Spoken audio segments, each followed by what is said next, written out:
오늘 우리가 읽은 본문 말씀은 이제 실질적으로 그 로마서의 어떤 결론 부분이라고 할 수 있는 본문입니다. 16장에 나와 있죠. 16장은 이제 사도 바울과 동역했던 많은 사람들에게 서로 문안을 주고받고 이렇게 인사하는 그런 내용이고요. 실제적인 결론은 이제 15장 마지막 부분이라고 할 수가 있습니다. 오늘 본문에 보시면 사도 바울이 로마서를 마무리하면서 자신의 여행 계획에 대해서 성도들에게 알려주는 내용이 나옵니다. 22절을 다시 보시면 그동안 내가 너희에게 가려 하던 것이 여러 번 막혔더니라고 말씀을 합니다. 여기서 너희는 바로 로마 교회 성도들을 의미한 것이죠. 그러니까 사도 바울이 로마로 가기를 여러 번 계획하고 있었지만 이제 번번이 길이 막혀가지고 갈 수 없었던 것 같습니다. 그러면서 23절에 보시면 사도 바울이 로마를 거쳐서 최종적으로 가려고 했던 곳이 어디냐? 서바나다. 이렇게 서바나가 스페인이죠. 스페인으로 가려고 했다고 언급을 하고 있습니다. 사도 바울이 서바나로 가고자 했던 이유는 이제 당시는 서바나 스페인 지역이 서쪽의 가장 끝 지역이었기 때문에 예수님께서 땅 끝까지 내 증인이 되라고 하신 말씀으로 인해 가지고 그 명령을 따라 가지고 땅 끝. 당시는 서바나가 땅 끝이었습니다. 그래서 거기까지 가서 복음을 전하려고 했던 것으로 이렇게 우리가 생각을 해볼 수가 있죠. 그런데 이제 실제로 성경의 기록을 보면 사도 바울이 서바나 지역에 갔었다고 하는 기록은 없습니다. 그래서 그곳에 가가지고 선교를 했는지 안 했는지는 명확하게 알려진 것은 없고 단지 이제 전설에 의해서 디모데와 함께 서바나 지역으로 가가지고 한 2년 정도 특히 로마 교회 어떤 지원을 받아가지고 선교 사역을 좀 했던 것으로 그렇게 알려져 있지만 그건 그냥 전설이고요. 성경적인 기록은 우리가 알 수가 없습니다.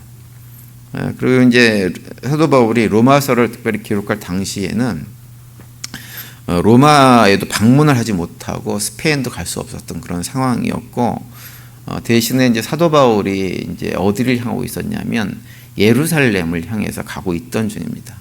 나중에 이제 예루살렘에 간 다음에 예루살렘에서 붙잡혀 가지고 이제 로마로 이렇게 이송되어지면서 로마를 나중에 가게 되어지죠. 그래서 25절에 보시면 이렇게 말씀하죠. 그러나 이제는 내가 성도를 섬기는 일로 예루살렘에 가노니라고 말씀을 합니다.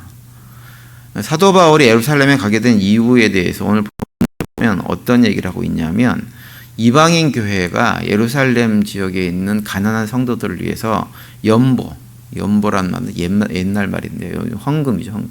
헌금을 전달하기 위해서라고 말씀을 합니다. 26절을 보시면 이는 마게도니아와 아가야 사람들이 예루살렘 성도 중 가난한 자들을 위하여 기쁘게 얼마를 연보하였습니다. 이렇게 말씀을 하고 있습니다. 사도 바울은 이 헌금을 이렇게 언급을 하면서 마게도니아 지역에 있는 성도들이 예루살렘에 있는 가난한 성도들을 위해서 헌금하는 것이 지극히 당연한 일이다. 이렇게 27절에서 언급을 합니다. 그 이유가 이제 설명을 하죠. 저희가 기뻐서 하였거니와 또한 저희는 너희에게 빚진 자니 만일 이방인들이 그들의 영적인 것을 나눠 가졌으면 육적인 것으로 그들을 섬기는 것이 마땅하니라 이렇게 얘기합니다. 이방인들이 유대인들에게 빚진 자라고 하는 거죠. 그 이유는 무엇이냐면 이방인들이 어찌되었든지 유대인들을 통해 가지고 복음을 전해 받았기 때문에 그런 의미에서 빚진 자고 그렇게 빚진 자들이기 때문에 영적인 것으로 본인들이 섬김을 받았으면 이제는 육적인 것으로 그들에게 나눠주는 것이 지극히 마땅하다 이렇게 말씀을 하고 있습니다. 여기서 우리가 한 가지 좀 생각해 봐야 될 것이 있는데요. 그 로마서는 말씀드린 대로 이 오늘 본문은 제가 말씀드린 대로 로마서의 마지막 결론 부분에 해당되는 본문입니다. 그런데 사도 바울이 로마서를 마지막으로 결론 부분에 이르러 가지고 이방인 크리스천들이 예루살렘 지역에 있었던 가난한 성도들을 돕기 위해서 헌금한 내용을 언급하고 있는 이유가 무엇일까라고 하는 것입니다. 사실 사도 바울이 그거 외에도 이것저것 언급할 내용들이 굉장히 많이 있었을 거예요. 그런데 다른 것들은 다 놔두고 특별히 헌금을 언급하고 있는 이유가 무엇일까라고 하는 거예요. 사도 바울이 이 헌금을 이제 얘기하면서 강조하는 것이 뭐냐면 마게도니아 지역에 있는 크리스찬들이 유대인 크리스찬들을 돕기 위한 헌금임을 굉장히 강조하고 있습니다. 이것이 굉장히 중요합니다. 우리가 로마서 12장 이후에 계속해서 반복해서 사도 바울이 언급하고 있는 것 가운데 하나는 무엇이냐면 이방인과 유대인들의 관계였어요. 그러면서 이방인들과 유대인들이 화합해가지고 화목해야 된다, 이걸 갖다가 여러 번 강조합니다. 로마서 12장 18절에 보시면 할 수 있거든 너희로서는 모든 사람과 더불어 화목하라, 이렇게 말씀합니다. 여기서 모든 사람은 누구도 포함되냐면 유대인들을 포함해서 모든 사람들과 화목하게 지내야 된다고 하는 거예요. 또 14장 8절에도 보시면 우리가 살아도 주를 위하여 살고 죽어도 주를 위하여 죽나니 그러므로 사나 죽으나 우리가 주의 것이로다 라고 말씀하는데, 여기서 우리가는 누구를 포함하냐면 이방인들과 유대인들을 다 포함하는 거예요. 우리가 다 예수 그리스도 안에서 믿음의 형제 자매가 된 우리 모두는 다 동일하게 주의 것이다, 이걸 갖다가 얘기를 합니다. 또 15장 7절에도 보시면 그러므로 그리스도께서 우리를 받아 하나님께 영광을 돌리신 것 같이 너희도 서로 받으라, 이렇게 얘기합니다.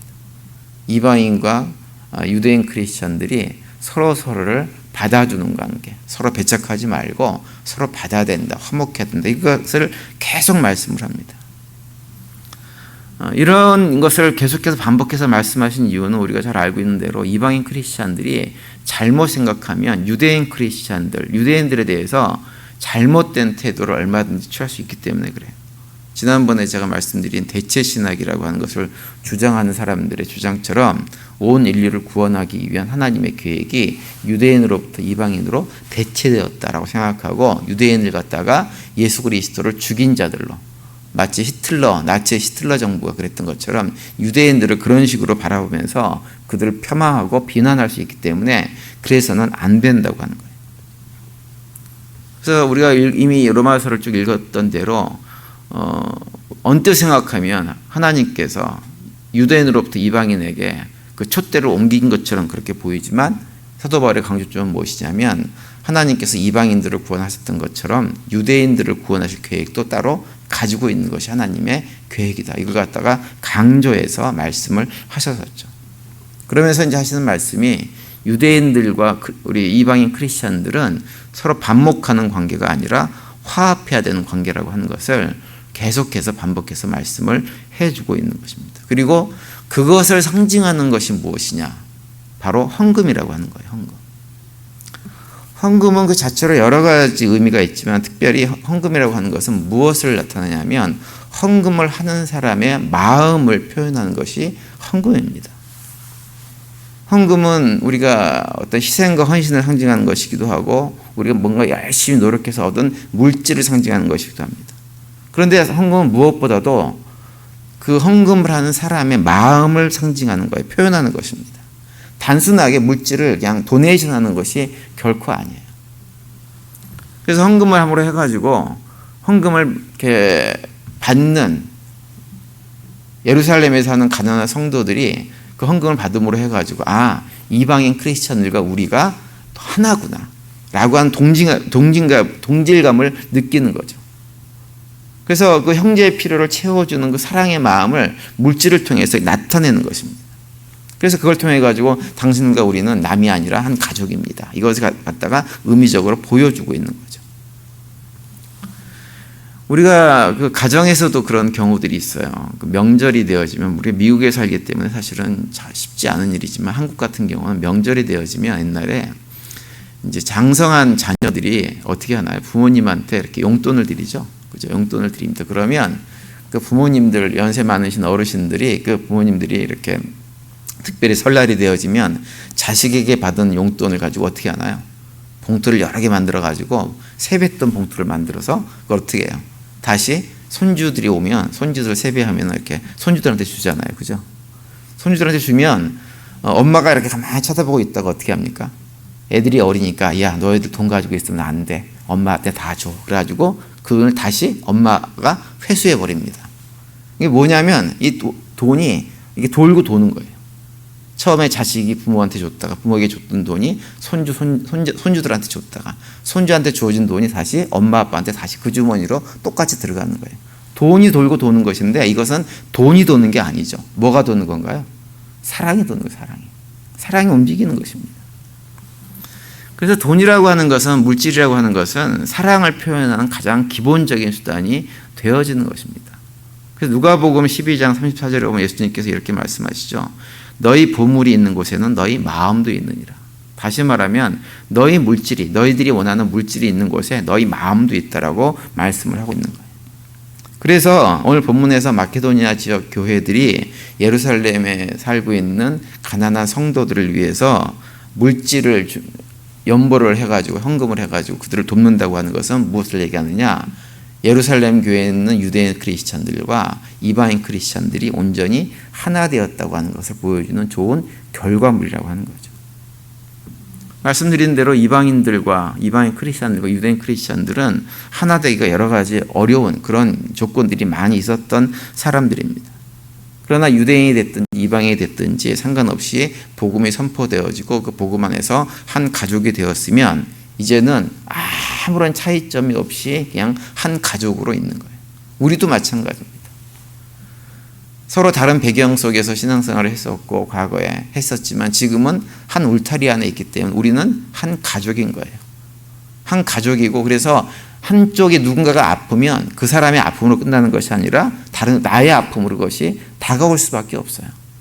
한 사람의 병들면 교회 식구 전체가 아플 수밖에 없는 것입니다. 그래서 서로 마음을 합해서 서로 주고받으면서 서로 돕는 것. 그것이 무엇으로 표현되냐면 오늘 본문에서는 헌금으로 표현이 되고 있는 것입니다. 그래서 에베소 4장에 보면 이렇게 우리에게 권면합니다. 모든 겸손과 온유로 하고 오래 참음으로 사랑 가운데 서로 용납하고 평안에 매는 줄로 성령이 하나 되게 하신 것을 힘써 지키라 이렇게 말씀합니다. 여기서 힘써 지키라고 하는 것은 무엇이냐? 그것이 무엇이 되었든지 우리가 가진 것을 가지고 피차 나누면서 서로가 서로에게 힘이 되는 관계가 되어지기 위해서 힘쓰라고 하는 거예요. 그리스도 안에서. 그래서 구약에 보면 시편 134편에 보면 형제가 연합하여 동거하는 것이 정말 선하고 아름답다 이렇게 노래하는 것을 볼 수가 있습니다. 그래서 믿음 안에서 형제자매 우리들은 서로 가지 힘과 능력을 가지고 상대방이 뭘 잘못하면 저건 내가 도와줘야 되겠다라고 하면서 서로가 돕고 돕는 관계 속에서 하나 되어지는 것. 그것이 아버지의 뜻이라고 하는 것을 우리가 잊지 말고 그것을 하나 되기 위해서 애를 써야 되는 것이 우리 모두의 사명이라고 할 수가 있는 거예요. 그것을 사도 바울이 로마서를 마무리하면서 그렇게 하나 된 성도들의 모습을 연보 헌금을 통해서 우리에게 보여주고 있는 것입니다. 따라서 우리에게 모든 성도님들도 우리를 죄와 사망의 자리에서 구원해 주셔서 하나님의 자녀로 삼아주신 그 아버지 뜻을 늘 기억하면서 서로의 연약함들을 붙들어주고 채워주는 가운데 하나 되는 공동체를 세워나가는 우리 모두가 될 수 있게 되기를 바랍니다. 그래서 오늘도 그런 고백 가운데 살아가시면서 주님과 동행하시고 또 주님께 주는 세상이 알 수 없는 평강을 누리며 살아가는 복된 하루가 되시기를 간절히 축원드립니다.